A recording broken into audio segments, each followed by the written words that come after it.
तो जैसा कि पिछले एपिसोड में हमने देखा था, जो फ्लेमिंग जायंट होता है वो बिंग जुई को काफी ज्यादा घायल कर देता है। अब जो बिंग जुई होती है वो शौक होते हुए बोलती है कि मैं डिवाइन मोनार्च शैलम के 6th लेवल पर हूँ, लेकिन उसके बाद भी मैं इस फ्लेमिंग डीमन को कुछ भी नहीं कर पा रही। और बिंग जुई के इतना बोलते के साथ ही हमारा जो व्यू होता है वो जियाओ विंग के ऊपर आ जाता है, जो कि जो डीमन वुल्फ होते हैं उनके ऊपर पंच बजा रही होती है। और वो उनके ऊपर पंच मारते हुए बोलती है कि तुम्हें क्या लगता है कि तुम यहाँ पर मेरे रहते हुए मेरे लोगों को हर्ट कर पाओगे। और बिंग जुई के इतना बोलते के साथ ही हम देखते हैं कि वहाँ पर और भी ज़्यादा डीमन वुल्फ आ जाते हैं, जो कि आकर उन चारों को चारों तरफ से घेर लेते हैं। और अब जो बिंग जुई होती है वो शौक होते हुए बोलती है कि यहाँ पर तो और भी ज़्यादा डीमन वुल्फ आ गए। यहाँ पर हम लोग जितने भी डीमन वुल्फ को मार रहे हैं इनकी तादाद उतनी ही ज़्यादा बढ़ती जा रही है, आखिर ये ख़त्म भी हो गए या नहीं। और बिंग जुई के इतना बोलते के साथ ही हमारा जो व्यू होता है वो किन्नान पर आ जाता है। और उन चारों लड़कियों को डीमन वुल्फों से घिरा हुआ देखकर जो किन्नान होता है वो थोड़ा घबराते हुए बोलता है कि वे सभी खतरे में है। और किन्नान इतना बोल ही रहा होता है, लेकिन तभी वो जो फ्लेमिंग जायंट होता है वो किन्नान की तरफ देखकर झुर्राने लगता है, जिसे देखकर जो किन्नान होता है वो अपने मन में सोचता है कि मुझे पहले इसके ऊपर फोकस करना होगा, उसके बाद ही मैं दूसरों की मदद करने के लिए जा सकता हूँ।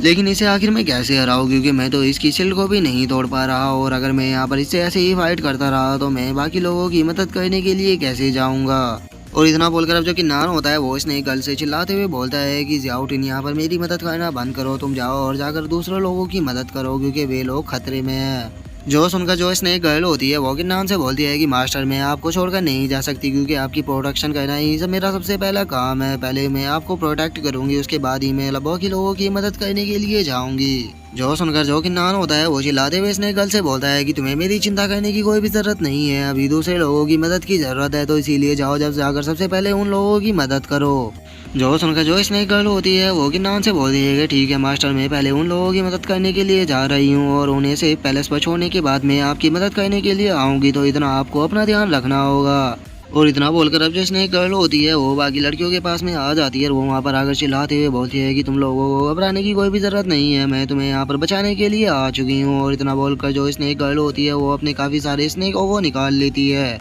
और वो चिल्लाते हुए अपने स्नेक से बोलती है कि जाओ और जाकर सभी लोगों को बचाओ। और अब उसके इतना बोल सुनते के साथ ही हम देखते हैं कि उसका जो सबसे बड़ा स्नेक होता है वो आकर चारों लड़कियों को उठा लेता है, और जो छोटे छोटे स्नेक होते हैं वो वहाँ पर उन डीमन वुल्फ को मारने लगते हैं।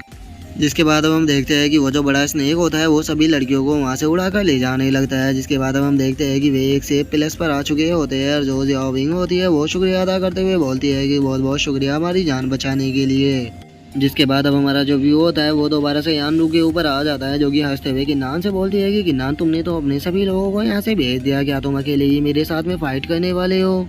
अगर तुम मेरे साथ में अकेले ही फाइट करने के लिए सोच रहे हो तो तुम्हें नहीं भूलना चाहिए कि मेरी जो आर्मी है वो बहुत ही ज़्यादा बड़ी है और तुम कभी भी अकेले मेरी आर्मी से नहीं जीत पाओगे। जो सुनकर जो किन्नान होता है वो हंसते हुए यानू से बोलता है कि तुम्हें मेरी चिंता करने की कोई भी ज़रूरत नहीं है, वैसे भी मैं तुम्हारी इस आर्मी से नहीं हारने वाला, मैं तुम्हारी इस पूरी आर्मी को ख़त्म करने के लिए अकेला ही काफ़ी हूँ। और इतना बोलकर जो किन्नान होता है वो चिल्लाते हुए बोलता है कि डिस्ट्रक्शन हेलबर्ड बाहर आओ और आकर मेरी मदद करो। और किन्नान के इतना बोलते के साथ ही हम देखते हैं कि जो उसका डिस्ट्रक्शन हेलबर्ड होता है वो बाहर आ जाता है, और वो बाहर आते के साथ ही जो फ्लेम जायंट होता है सीधे उसकी तरफ बढ़ने लगता है। जो देखकर जो किन्नान होता है वो हंसते हुए बोलता है कि ये फ्लेम जायंट कितना भी ज़्यादा पावरफुल क्यों ना हो, लेकिन मेरे डिस्ट्रक्शन हेलबर्ड के सामने ये कुछ भी नहीं है, क्योंकि इसने एक अटैक कर ही जो फ्लेम जायंट की शील्ड थी उसे खत्म कर दिया है। और अब चूंकि इसकी शील्ड खत्म हो चुकी है तो अब इसे खत्म करने का टाइम आ चुका है, तो चलो अब इसे खत्म करते हैं। और इतना बोलकर अब जो किन्नान होता है वो अपनी स्वॉर्ड से एक काफ़ी पावरफुल स्लैश सीधे उस फ्लेम जायंट के ऊपर कर देता है। और हम देखते हैं कि किन्नान के उस अटैक के कारण वो जो फ्लेम जायंट होता है वो दो भागों में कटकर वहीं पर ही खत्म हो जाता है।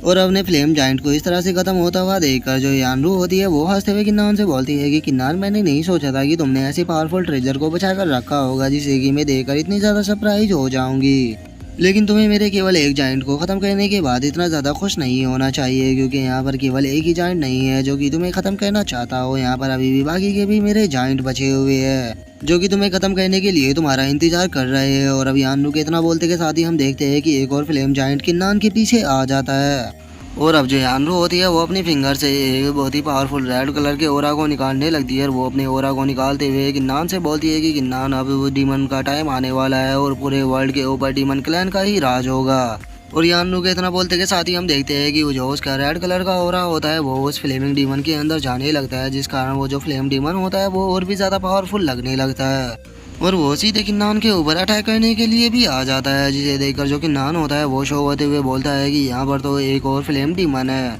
और किन्नान इतना बोल ही रहा होता है, लेकिन तभी वो जो फ्लेम डीमन होता है वो किन्नान के ऊपर अटैक को कर देता है, जिससे कि जो किन्नान होता है वो बहुत ही मुश्किल से बच पाता है। और वो बचते हुए अपने मन में सोचता है ये फ्लेम डीमन तो पहले वाले डीमन से भी ज़्यादा तेज है। इसका मतलब क्या है, जो पहले वाला डीमन था वो इससे ज़्यादा कमज़ोर था। अगर वो इससे ज़्यादा कमज़ोर था तो फिर तो इसके साथ में डील करना और भी ज़्यादा मुश्किल होने वाला है। मुझे यकीन नहीं होता कि जो डीमन क्लैन है उसके अंदर ऐसी पावरफुल फ्लेम डीमन है। अगर उस डीमन क्लैन के पास ऐसे पावरफुल फ्लेम डीमन है तो फिर इससे अंदाज़ा ही लगाया जा सकता है कि जो डीमन क्लैन का लीडर है वो कितना ज़्यादा पावरफुल होगा। और इतना सोचकर अब जो किन्नान होता है वो अपनी स्वॉर्ड को निकाल लेता है। वो अपनी स्वॉर्ड को निकालते हुए बोलता है कि क्या हुआ, अगर ये पावरफुल हो गया है तो मैं इसे भी पहले वाले की तरह ही ख़त्म कर दूंगा। और किन्नान के इतना बोलते के साथ ही हमारा जो व्यू होता है वो यानलू के ऊपर आ जाता है, जहाँ पर कि हम देखते हैं कि जो वाइट एप होता है वो मौके का फ़ायदा उठाकर यानलू के ऊपर अटैक करने के लिए आ चुका होता है। जो यानलू होती है वो देखकर उसे बहुत ही ज़्यादा शौक हो जाती है और वो शौक होते हुए बोलती है कि शिट, मैंने इस जानवर के ऊपर तो ध्यान ही नहीं दिया।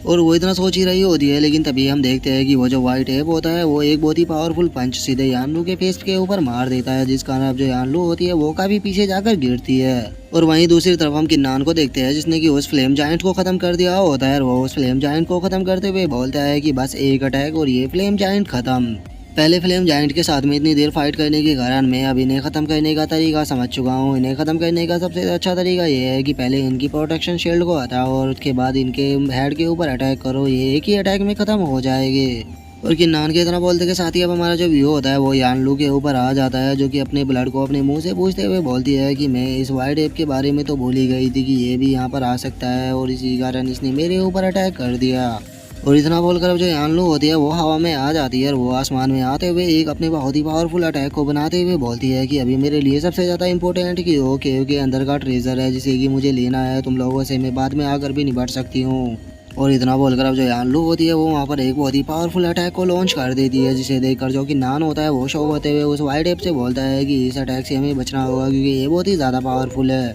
और किन्नान इतना बोल ही रहा होता है, लेकिन तभी हम देखते हैं कि जो यानलू का अटैक होता है वो सीधे आकर उन दोनों से टकराता है, जिस कारण हम देखते हैं कि वे दोनों का भी पीछे जाकर गिरने लगते हैं। और जो कि नान होता है वो चिल्लाते हुए बोलता है कि शिट, इसका अटैक तो बहुत ही ज़्यादा तेज़ था, हमें तो रिस्पॉन्स करने का टाइम भी नहीं मिल पाया। और किन्नान के इतना बोलते के साथ ही हमारा जो व्यू होता है वो यानलू के ऊपर आ जाता है, जो कि पोर्टल को खोलकर अपने डीमनों को वापस भेजते हुए किन्नान से बोलती है कि इससे कोई भी फर्क नहीं पड़ता कि तुम यहाँ पर कितनी फाइट करते हो, लेकिन तुम कभी भी मुझे नहीं हरा पाओगे